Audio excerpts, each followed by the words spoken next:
আমরা প্রথমত সিদ্ধান্ত নিয়েছি, সরকার যে সিদ্ধান্ত নিয়েছে আমরা সেটা মেনে চলবো। তারপর আমরা আবেদন জানিয়েছি, যদি সম্ভব হয় আমরা সকাল 11টার দোকান খুলবো, রাত্র 8টায় দোকান বন্ধ করবো। এটা হচ্ছে আমাদের আবেদন।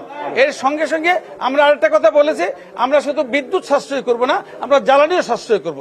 জ্বালানি সাশ্রয় করার জন্য যদি সম্ভব হয় আমাদের যে গাড়িগুলো চলে, যে ভেহিকেলগুলো আছে, এইগুলো যেই নাম্বারগুলো আপনার কি বলে এই জোন নাম্বার, সেইগুলো একদিন চলবে, বেজোন নাম্বার একদিন চলবে।